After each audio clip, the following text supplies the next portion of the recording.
Oregon is the first state in the U.S. to declare itself a sanctuary state, and it's held that status since 1987. We're telling you about Oregon because joining us now here on the Hill this evening with the backdrop of all of this that is going on in Wisconsin is Dan Rayfield. He is the Attorney General in Oregon. Thank you for being with us tonight. Appreciate it. No, appreciate the time. So you've obviously been following what's gone on there in Wisconsin. You just heard from Jesse.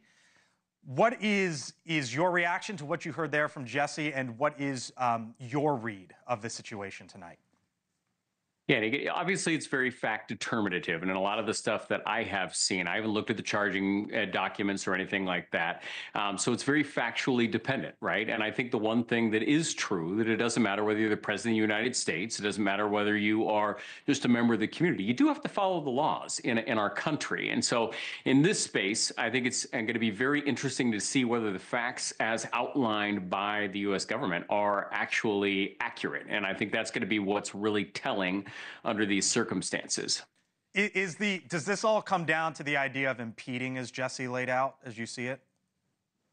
Absolutely, right? So if you think about sanctuary laws, right, in different states, much like our own, you have laws that say you are not to facilitate the advancement of federal laws, specifically immigration. It's also important to note that those laws in Oregon have peacefully coexisted for 7 presidential administrations. No problem whatsoever. But the spirit behind that is you're not actually taking steps to help enforcement, right? That's the federal government's responsibility. In this case, the way it's alleged, the judge was taking specific steps to actually do and skirt the federal enforcement.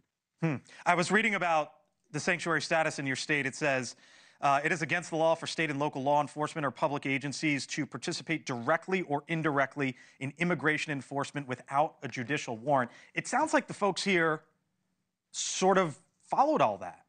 Am I wrong? Yeah, and I can't comment on the specifics in Wisconsin, but that is what it sounds like, that there was indeed a warrant. Now in Oregon, it's a little bit different.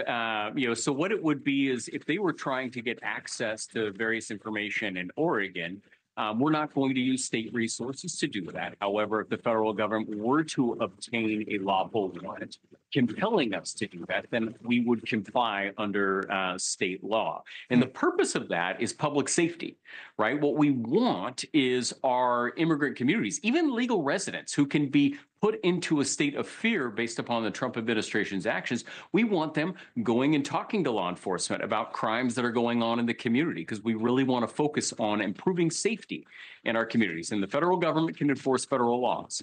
So I give you some credit here, Attorney General, because you could have come on tonight and basically just said Trump this, Trump that, and taken a fairly partisan stance. But you're giving me a legal read on the situation, and I appreciate that from someone like your status. You just sort of laid out how you view things in your state.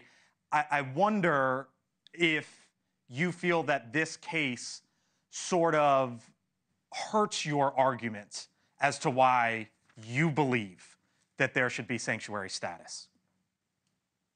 Well, and again, I got to go back. The focus is on public safety. And that here in our state, what I can tell you is we want people accessing health care, especially for children. We want people to be able to go to the local police department and talk about the problems that they're seeing in their community without fear of being deported. That's important for all of us, myself included. And obviously, I'm a legal resident in the state of Oregon. That's why these laws are so darn important. I do worry when you have situations like this, that it does cause problems with the credibility, in these different dynamics. And so I think it is incumbent upon all of us to talk about the public policy reasons, the community safety reasons, access to important services, is why we have these laws in place. Fascinating. Dan Rayfield is the Attorney General out west of the state of Oregon. Hope you have a great rest of the day, sir. Thanks for being with us tonight here on the Hill. Thank you. Thank you for watching. Subscribe below and download our News Nation app right now on your phone, and you will get fact-based, unbiased news for all Americans.